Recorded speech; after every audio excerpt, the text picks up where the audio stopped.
tidak menyimpang dari Al-Quran, tidak menyimpang dari hadis Rasulullah Sallallahu Alaihi Wasallam.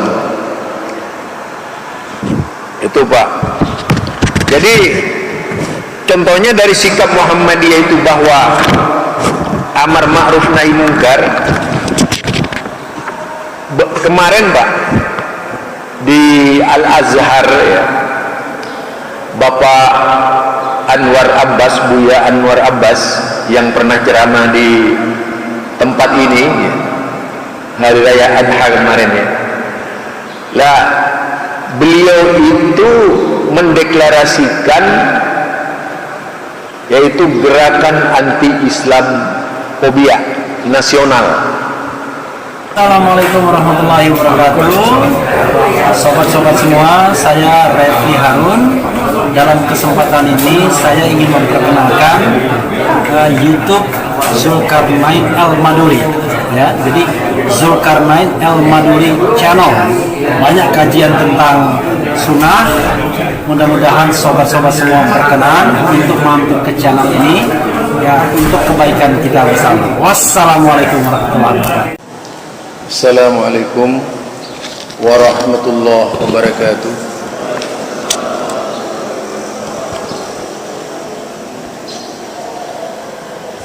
Alhamdulillah Rabbil Alamin. Assalatu wassalamu ala nabiyil mursalin Muhammadin wa ala alihi wa ashabihi ajma'in. فإن أحسن الكلام كلام الله وخير الهدى هدى محمد صلى الله عليه وسلم وشر الأمور محدثاتها فإن كل محدثة بدعة وكل بدعة ضلالة وكل ضلالة في النار.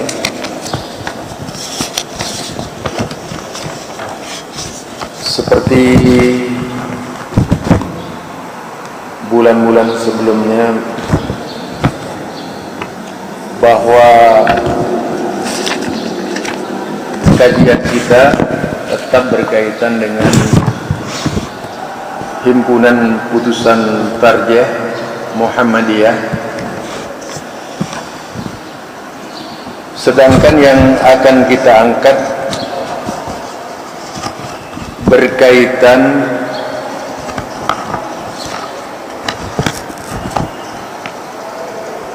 dengan muqaddimah. Jadi kita ingin berbicara muqaddimah dari himpunan putusan tarjih Muhammadiyah ini dan akan dikaitkan dengan literatur dari berita-berita resmi Muhammadiyah, karena sangat pentingnya bagi kita memahami agama secara murni. Hilangnya semangat mengamalkan ajaran Islam secara murni ini terjadi di mana-mana ya. Bukan saja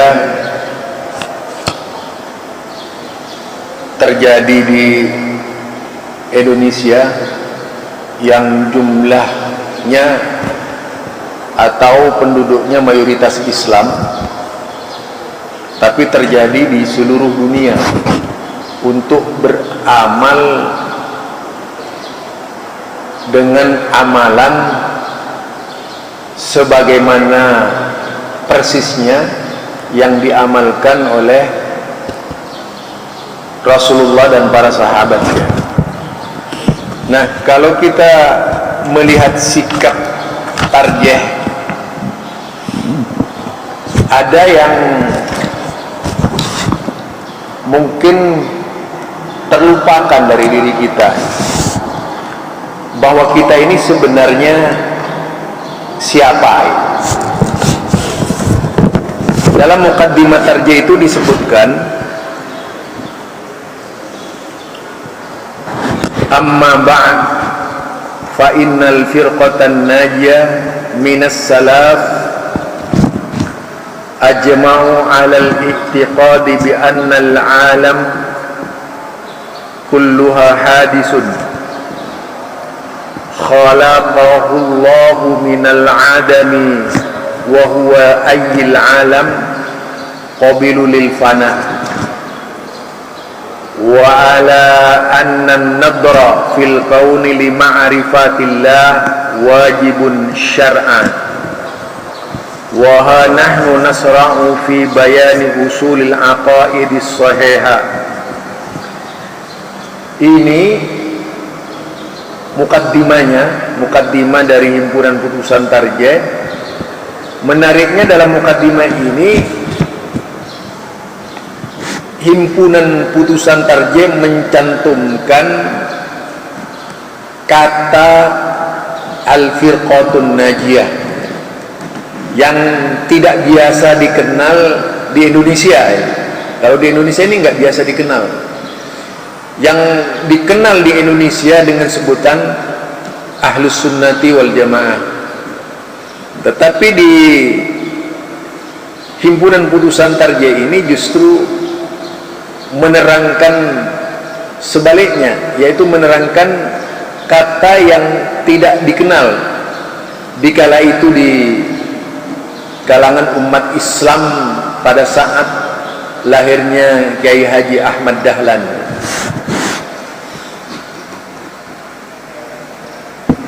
Yang dikenal ketika itu ya definisi Ahlus Sunnati wal Jamaah. Tapi kemudian di Muhammadiyah menyebut dirinya dengan sebutan fa'innal firqatan najiyah. Ini kalau mau diterjemahkan, sesungguhnya Muhammadiyah itu adalah firqatun najiyah. Jadi, sesungguhnya Muhammadiyah itu adalah firqatun najiyah. Muhammadiyah itu adalah kelompok yang selamat. Beberapa hari ini Pak, saya itu sibuk dengan menanggapi permasalahan yang muncul di luar, dan komandonya tidak bisa dilepaskan dari pimpinan pusat, yaitu Bapak Haidar Nasir sendiri ya. Jadi beliau memberikan video yang terkait dengan sorotan terhadap Muhammadiyah. Itu sebabnya saya harus lebih lagi memahamkan apa sih Muhammadiyah yang sebenarnya itu. Yang merongrong tidak sedikit. Ada yang menyebut Muhammadiyah itu cikal bakal teroris. Ada yang menyebut Muhammadiyah itu aliran sesat. Ada itu Pak. Ada yang menginginkan Muhammadiyah dibubarkan. Ada yang berusaha merongrong Muhammadiyah dari dalam. Semua dilakukan dengan sistematis. Kalau perlu bagaimana menguasai organisasi Muhammadiyah. Toh kemungkinan bisa juga ada usaha mendirikan Muhammadiyah tandingan. Jadi begitu berat perjuangan Muhammadiyah ke depan. Nah, dalam hal ini Muhammadiyah menegaskan amma ba'du fa innal firqatan najiyah minas salaf. Sesungguhnya kalau mau diterjemahkan secara bebas itu ya, sesungguhnya Muhammadiyah itu adalah firqatun najiyah, pecahan dari salaf. Jadi pecahan dari salaf sebagai pengikut salaf. Dari sini bisa diambil satu pengertian bahwasanya dalam prinsip-prinsip akidah, keyakinan, i'tiqad, Muhammadiyah itu tidak menyimpang dari salaf, pemahaman salaf. Kalau di dalam tafsir Ibnu Katsir ketika menyebutkan kuntum khaira ummatin ukhrijat linnas ta'muruna bil ma'ruf wa tanhauna 'anil munkar, itu diterjemahkan di dalamnya oleh Ibnu Katsir, yukhbirullahu ta'ala an hadhihi ummatal muhammadiyah bi annahum khairul umam. Allah subhanahu wa ta'ala mengabarkan kepada kita tentang umat Muhammadiyah. Jadi umat Muhammad, umat para pengikut Nabi Muhammad sallallahu alaihi wasallam, bi annahum khairul umam, bahwasanya mereka itu sebaik-baik umat. Ini diucapkan oleh Ibnu Katsir beratus-ratus tahun yang lalu, sudah menyebutkan bahwa umat Nabi Muhammad yang dalam bahasanya dikenal dengan Muhammadiyah itu bi annahum khairul umam, sesungguhnya adalah sebaik-baik umat. Apa dasar kebaikannya itu? Sesuai dengan gerakan dakwah itu, gerakan amar ma'ruf nahi munkar. Itu ditulis di belakangnya, ta'muruna bil ma'ruf wa tanhauna 'anil munkar. Engkau menyemarakkan amar ma'ruf dan melarang munkar. Itu perintahnya Allah subhanahu wa ta'ala. Jadi sesuai dengan dasar yang dipakai, amar ma'ruf nahi munkar. Nah, dalam prinsip-prinsip akidah yang dianut oleh Muhammadiyah jelas berangkat dari salaf tadi itu. Jadi berangkat dari salaf. Keinginan sementara hamba-hamba Allah agar Muhammadiyah berhenti dengan anti TBC-nya, itu bagian dari ujian Muhammadiyah. Apakah mau melanjutkan dakwahnya atau tidak? Itu sebenarnya tantangan, Pak. Jadi yang saya perhatikan, konsep anti Muhammadiyah yang sekarang di abad milenial, ya, di abad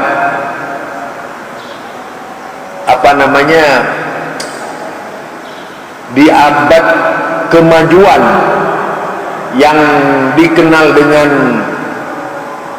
milenial tadi, termasuk abad yang penuh cobaan terhadap Muhammadiyah. Nah, apa prinsip-prinsip salaf itu?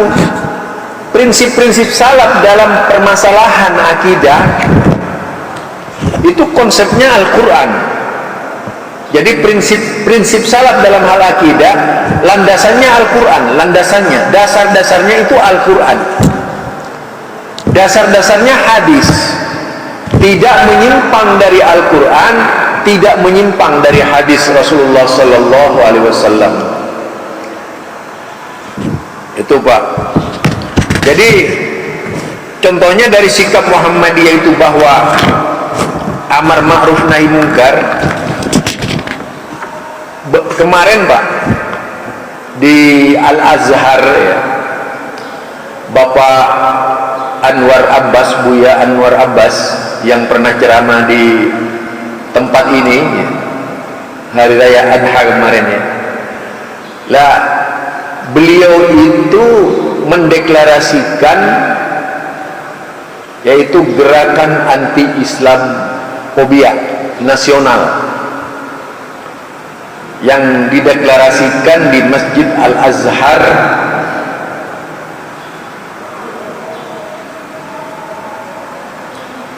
termasuk apa Masjid Al-Azhar? Jakarta Selatan, ya? Iya, Jakarta Selatan.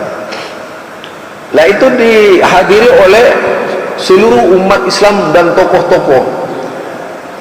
Di antara salah satu, jadi pendirinya itu cukup banyak, melibatkan profesor, doktor dan sebagainya, dan diantaranya juga termasuk diantaranya itu saya, ya. Saya. Jadi tidak lain dari tujuan gerakan anti Islamfobia ini sejalan Pak, sampai di pimpinan pusat Muhammadiyah lahir majalah ini. Jadi lahir Islamfobia ya. Sebenarnya ini diilhami oleh peristiwa yang terjadi di rumahnya Ahmad Dhani, kemudian deklarasinya di Masjid Al-Azhar itu. Dari program-programnya jelas sekali, yaitu amar ma'ruf nahi munkar. Kita tahu bahwa kondisi sekarang ini yang terjadi di negara kita adalah labilitas, goncang, kondisi yang sangat labil sekali, kondisi yang tidak jelas. Umat Islam yang begitu kuat, umat Islam yang begitu kuat, jumlahnya mayoritas, ternyata kan tidak bisa berbuat apa-apa. Itu permasalahannya di mana? Permasalahannya itu akidah, Pak. Jadi permasalahannya adalah akidah. Kita tahu bahwa kalau di masa Rasulullah Sallallahu Alaihi Wasallam, di bawah komando Rasulullah beragama itu, di bawah komando Rasulullah Sallallahu Alaihi Wasallam, di bawah pimpinan Rasulullah, kemudian di bawah keteladanan Rasulullah, di bawah cara-cara Rasulullah Sallallahu Alaihi Wasallam, dan kita berjalan di atas sunnah Rasulullah Sallallahu Alaihi Wasallam. Itu dulu di zaman Rasulullah. Ada permasalahan hanya mengadu kepada Rasulullah Sallallahu Alaihi Wasallam. Setiap permasalahan dikontrol langsung dari langit oleh Allah Subhanahu Wa Taala. Ada sedikit problem menimpa umat, itu Allah yang kontrol lewat petugas-petugasnya dari kalangan malaikat. Di antaranya adalah Jibril alaihissalam. Tetapi kalau sekarang ini siapa yang mau kontrol gitu? Kondisi umat yang sekarang ini, siapa yang mau kontrol? Tidak ada, Pak. Sehingga umat Islam yang ada di dunia berjalan masing-masing. Organisasi saja banyak itu. Ada organisasi kalau di Timur Tengah itu Ansarut Tauhid, Ansarut Sunnah, macam-macam ya. Ada lagi di Mesir itu namanya Ansarus Sunnah Muhammadiyah itu. Sampai ke Indonesia. Di Indonesia saja organisasi itu, setiap organisasi di Indonesia pada akhirnya membawa misi masing-masing. Dan organisasi-organisasi yang ada itu mengajak kepada asobiyah umumnya ini. Jadi mengajak kepada asobiyah, fanatik kelompok, bukan menyebarkan sunnah Rasulullah, mengajak umat kembali kepada sunnah, tetapi justru mengajak pada fanatik kelompok. Nah, dalam persatuan yang ada itu akhirnya menjadi sesuatu yang tidak nyata, menjadi semu. Kesatuan yang ada di negara kita itu menjadi semu, Pak, tidak nyata, karena setiap kelompok pada akhirnya menawarkan mazhab, kiblat pemikiran, kiblat beramaliyah, dan tiap-tiap kelompok pada akhirnya membenturkan dengan kelompok yang lainnya. Timbul persaingan yang sangat kuat di Indonesia, sehingga antara satu kelompok dan lainnya yaitu saling berebutan mana yang paling unggul. Itu yang terjadi, Pak. Jadi Islam itu sendiri akhirnya sirna. Yang seharusnya mencuat dan muncul itu adalah Islamnya gitu. Ini enggak, ini kelompoknya yang muncul. Fanatismenya bukan kepada fanatisme agamanya, tidak, tapi fanatismenya juga kepada kelompoknya. Jadi di sini muncul fobia di kalangan kelompok-kelompok saling, yaitu perasaan rasa takut tadi. Kalau beberapa minggu yang lalu atau 1 bulan yang lalu, kalau tidak salah saya pernah menyebut hadis di sini, itu hadis yusikal umamu. Jadi umat-umat, kelompok-kelompok itu seluruhnya hampir saja, kata Tuhan, tada alaikum, merebut kalian, masing-masing berusaha mengambil hati dari kalian. Bagaimana supaya kalian itu terpisah-pisah? Itu menurut Rasulullah sallallahu alaihi wasallam. Dari kanan dicabik-cabik, dari kiri dicabik-cabik, dari muka dicabik-cabik, dari belakang dicabik-cabik. Jadi dari sudut arah penjuru datang berbagai kelompok-kelompok Islam itu saling merebut masyarakat Islam itu sendiri. Bayangkan, mereka mencari umat, bukan ingin menyatukan umat, tapi ingin menjual paham dari setiap kelompok yang ada. Jadi semangat untuk beragamanya itu hilang, Pak. Semangat untuk berislamnya itu yang hilang. Yang muncul semangat dan ambisi bagaimana setiap kelompoknya menjadi panduan. Pada akhirnya seperti itu yang muncul, yaitu tingkat asabiyah yang tinggi, tingkat kualitas bukan pada tuntunan akidah dan sunnah Rasulullah sallallahu alaihi wasallam, tapi pada tingkat pemahaman kelompok asabiyah. Ini yang terjadi, Pak. Nah, sekarang kalau kita misalnya ingin mempelajari agama saja, kan bingung. Satu contoh, kemarin saya, Pak, menanggapi misalnya terkait dengan usolli, ya, usolli diangkat-angkat lagi, Pak. Kemudian dibenturkan bahwa orang yang tidak membaca usolli itu batal gitu. Itu satu contoh saja. Orang yang tidak membaca usolli dalam salat batal. Kemudian disampaikan di umum melalui video, diviralkan lewat video sambil memaki-maki gerakan Islam yang kembali ke sunnah tadi. Contohnya juga seperti pas hari raya kemarin tuh ada pengumuman yang dilakukan oleh Ustadz Suparman kalau tidak salah itu. Dia salah satu pemain di kelompok lain ya, di luar kita.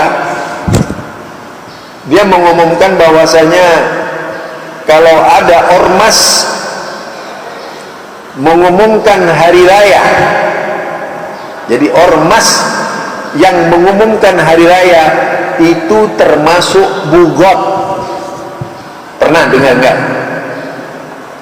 Jadi mengumumkan hari raya itu termasuk bugot. Kata dia, bugot artinya membangkang pemerintah yang sah. Wah, luar biasa nih, Pak. Bapak kira-kira mau nggak kalau dikatakan membangkang pemerintah yang sah? Jelas salah itu. Nah, ini kemudian diviralkan lewat video di seluruh Indonesia. Setelah sebelumnya memaki-maki Hisab Muhammadiyah, kemudian yang kedua ini membicarakan ormas. Dan seharusnya ormas seperti ini dibubarkan biar tidak jadi masalah di Indonesia. Itu yang berbicara RT 08, Pak. Ya, tahu RT 08 ya? Tahu nggak? Hah? Ya, RT 08 mereka yang selalu tahlilan itu. Itu istilah khusus ya. Istilah khusus RT 08 tuh. Ada maknanya itu, Pak. Artinya orang yang tidak bisa berpikir melainkan berpikir untuk kelompoknya saja. Itu maknanya itu. Dan menutup akses pemikiran dari luar, dan tidak boleh ada paham dari luar. Pasti yang disalahkan itu kita itu. Yang benar mereka, apalagi kemudian menjadi pemegang kunci surga itu. Wah, itu dia, Pak. Jadi dia mengatakan seperti itu, diviralkan, Pak. Nah, begitu saya tanggapi, itu tanggapannya negatif semuanya. Dulu kalau lo berani gitu, debat saja di darat. Nah, padahal mereka berbicaranya di YouTube gitu. Ini satu contoh. Begitu saya tanggapi di YouTube, seperti itu, Pak. Seluruh umatnya tidak bisa terima nih. Ini satu contoh. Sebenarnya di satu sisi kadang-kadang mencoba memuji-muji Muhammadiyah itu. Tapi di satu sisi dia memukul Muhammadiyah, bagaimana supaya Muhammadiyah tidak berfatwa. Setiap kali berfatwa pasti itu oleh mereka dikatakan merongrong mereka itu. Contohnya ketika wakil majelis tarjih pusat itu mengeluarkan kajian tentang tahlilan, misalnya satu contoh itu, kajian tentang tahlilan diviralkan yang disampaikan oleh Bapak Kiai Haji Samsul Hidayat ya, memberikan kajian tentang tahlilan, satu contoh itu lah, itu viral, Pak, di YouTube. Ancaman, ini Muhammadiyah sudah mulai merongrong kita, begitu, Pak. Jadi kita ini dilarang menyampaikan fatwa. Yang bisa menyampaikan fatwa cuma mereka gitu. Keluar semua itu jargon-jargonnya menanggapi fatwa Muhammadiyah. Tujuannya yaitu membalik arus, Pak, supaya lahir kebencian terhadap umat Islam yang terkemas dalam organisasi Muhammadiyah. Padahal kalau kita lihat di sini sikap dan prinsip Al-Firqatun Najiyah tadi yang menjadi prinsip Muhammadiyah itu tidak menyimpang dari akidah salaf. Jadi di sini dengan tegas menyebutkan minas salaf, itu tidak menyimpang dari akidah salaf, mengikuti cara-cara salaf di dalam berakidah, menerima apa saja yang diyakini oleh ulama-ulama salaf dari Rasulullah sallallahu alaihi wasallam, berprinsip sesuai dengan cara-cara salaf di dalam ibadah. Itu yang dilakukan oleh Muhammadiyah, walaupun pakai jas, pakai baju sekarang, model-model sekarang, tetapi dalam prinsip akidah tetap saja berpegang teguh dengan peninggalan-peninggalan yang diwariskan oleh Rasulullah kepada kita, yaitu Al-Quran, As-Sunnah Rasulullah sallallahu alaihi wasallam. Itu, Pak. Jadi ini yang menjadi salah satu landasan gerakan dakwah Muhammadiyah. Di sisi lain, kalau kita melihat perkembangan Muhammadiyah itu, kemarin ada tamu yang namanya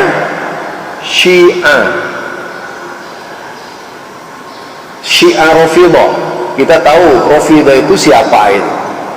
Ini sempat ramai, Pak. Tuh Muhammadiyah mulai berkencan dengan Syiah. Itu ramai itu Pak. Sebenarnya bagaimana itu biar tidak salah persepsi kita itu. Sebenarnya bagaimana itu? Karena sudah saya dipanggil oleh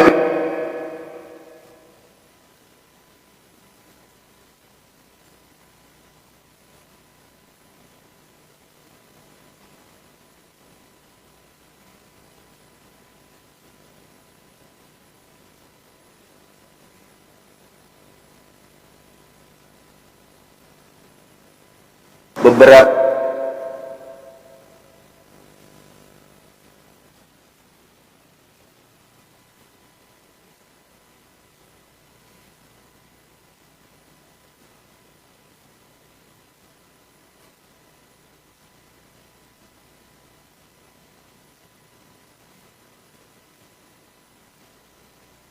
telah dibikin.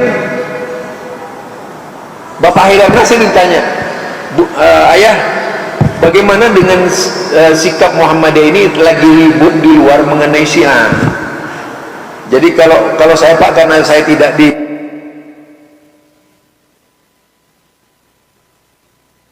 beliau, apa jawabnya? Pak Zul tidak perlu panik.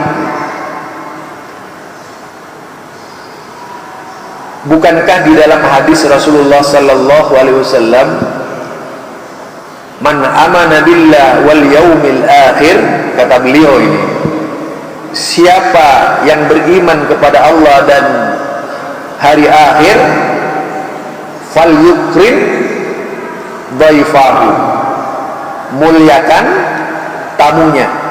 Itu tidak bermakna kami mendukung Syiah, tidak bermakna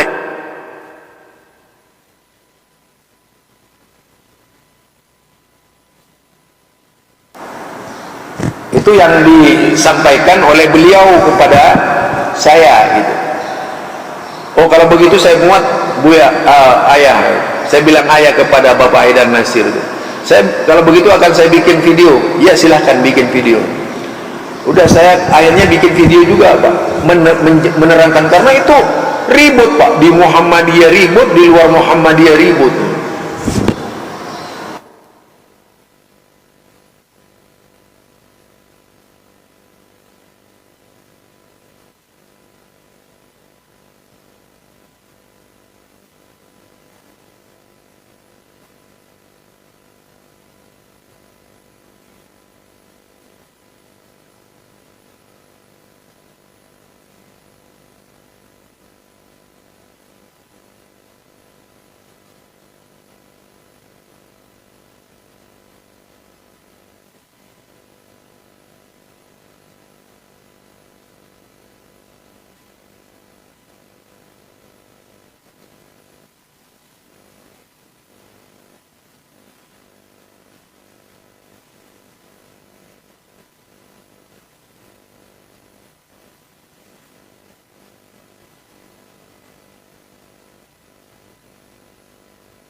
berantakan juga Suriah.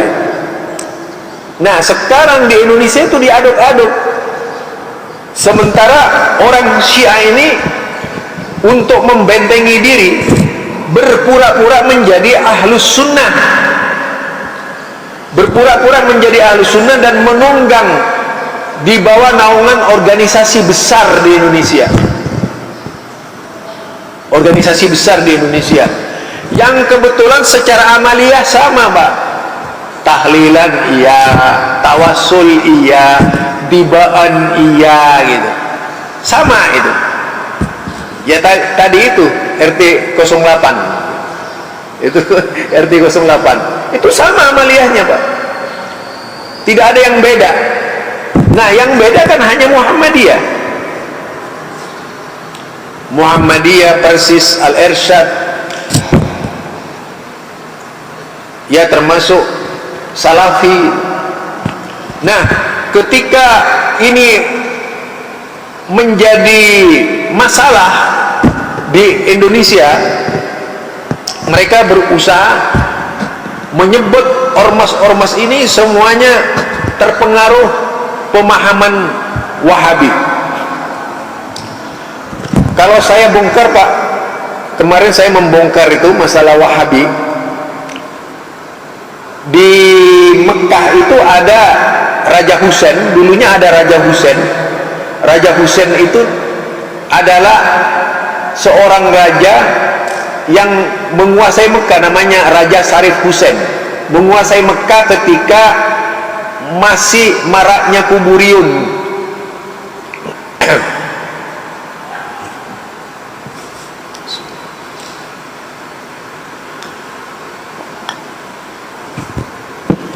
Jadi maraknya kuburiyun itu di Mekah. Nah di situ ada seorang ulama, ulamanya namanya yaitu Syekh Ahmad Zaini Dahlan. Jadi Syekh Ahmad Zaini Dahlan ini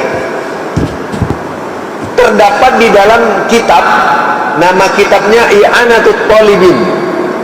Kitabnya itu adalah kitab baru ya, yang kelak kemudian menjadi referensi pesantren seluruh Indonesia, I'anatul Talibin ini. Nah Syekh Zaini Dahlan ini menulis sebuah buku. Buku itu adalah buku fitnah. Judulnya fitnah juga gitu, Pak. Judulnya namanya Al-Fitnatul Wahabiyah. Fitnah Wahabi. Nah, ternyata kalau dibaca secara tuntas sampai tuntas sampai selesai isinya itu, justru dia yang membuat fitnah terhadap orang yang dituduh Wahabi tadi. Dibuat fitnah sedemikian rupa dan sistematis, Pak, hingga banyak tokoh-tokoh dari Mekah yang beraliran Syekh Zaini Dahlan ini dikirim ke Indonesia memantau Muhammadiyah, memata-matai Muhammadiyah. Di saat itu memata-matai Muhammadiyah, apakah Muhammadiyah ini terperosok ke dalam Wahabi atau tidak gitu. Itu sejarahnya, Pak. Jadi sejarahnya luar biasa itu. Nah tujuannya supaya Muhammadiyah tidak punya kesempatan mengikuti langkah-langkah yaitu Muhammad bin Abdul Wahab. Kalau kita baca, Pak, buku Al-Fitnatul Wahabiyah itu isinya penghinaan terhadap Syekh Muhammad bin Abdul Wahab, kemudian pengkafiran kepada setiap orang yang mengikuti langkah-langkah Muhammad bin Abdul Wahab. Dianggap kafir, takfiri, Pak, beliau itu. Jadi takfiri, dianggap kafir. Ternyata yang mengkafirkan itu bukan Wahabi, yang mengkafirkan mereka terhadap Wahabi. Itu kalau kita mau berbicara panjang ya. Nah, ketika Bapak Haidar Nasir mengatakan bahwa Muhammadiyah tidak membaca kitab tauhidnya Syekh Muhammad bin Abdul Wahab, tapi kemudian beliau menyebutkan di belakang bahwa yang menjadi literatur Muhammadiyah itu adalah Syekhul Islam Ibnu Taimiyah. Itu pernyataan Muhammadiyah ya, pernyataan Muhammadiyah, Syekhul Islam Ibnu Taimiyah. Artinya memang Muhammadiyah itu mengikuti langkah-langkah yang dilakukan oleh Syekh Muhammad bin Abdul Wahab, karena Syekh Muhammad bin Abdul Wahab itu mengikuti langkah yang dikembangkan oleh Ibnu Taimiyah tadi. Nah, di sini Syekh Ahmad Dahlan bukan saja Syekh Muhammad bin Abdul Wahab, sampai Ibnu Taimiyah saja itu dimaki-maki, Pak. Sebenarnya ada beberapa kelompok yang sangat dibenci ya. Mungkin Bapak tidak menyangka, penulis tafsir Ibnu Katsir, yaitu tafsir Quran, yaitu Ibnu Katsir. Nah, beliau itu sangat dibenci sebenarnya oleh siapa?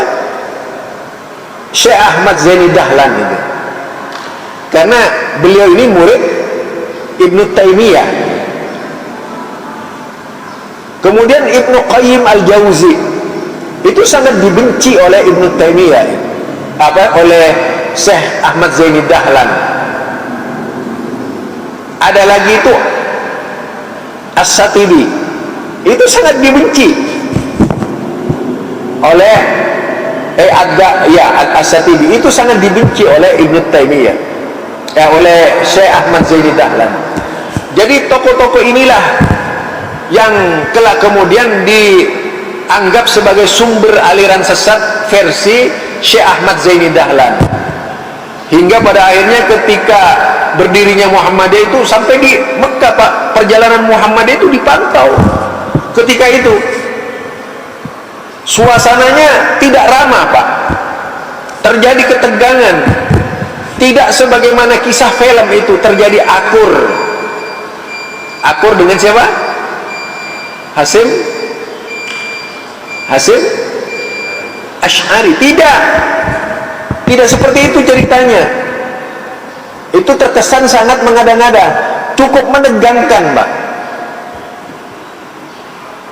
Jadi cukup menegangkan ketika itu kondisinya, karena Kiai Haji Ahmad Dahlan sendiri diposisikan sebagai ulama yang beraliran sesat.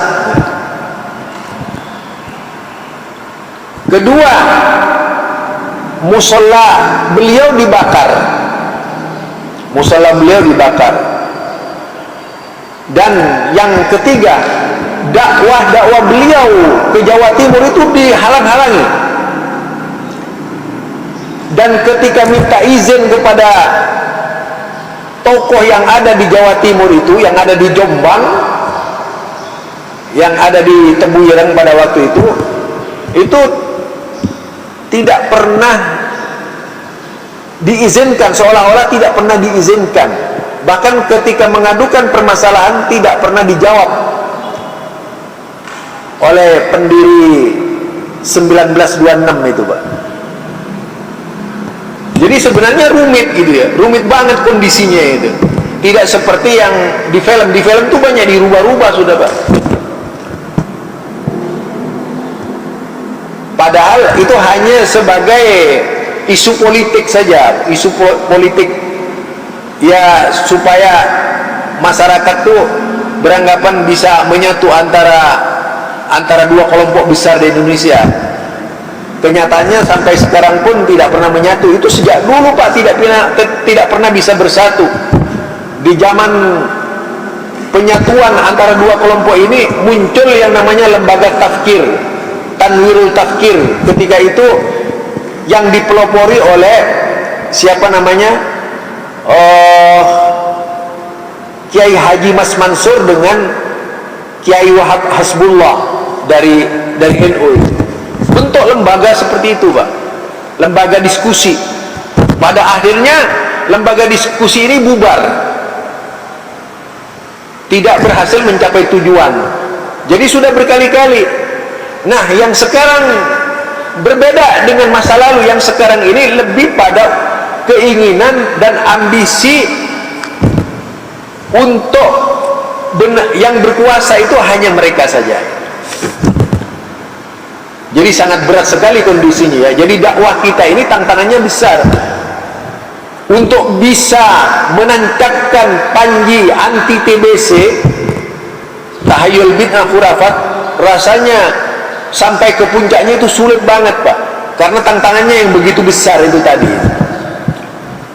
Bagaimana kita bisa bertauhid dengan benar, bagaimana kita itu bersunnah dengan benar, bagaimana kita beribadah dengan benar, ini rasanya tidak mudah untuk bisa kita capai.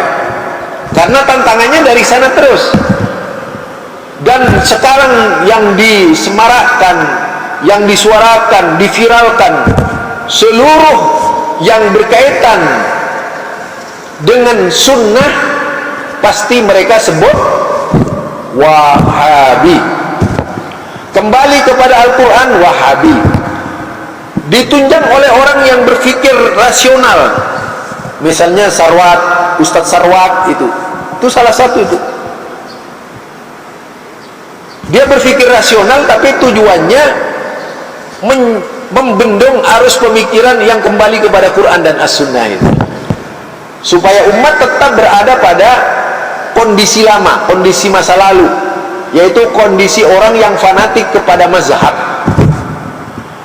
Di mana di mata Muhammadiyah yaitu tidak berafiliasi kepada mazhab manapun. Ini bedanya, kemudian terjadi benturannya di sini.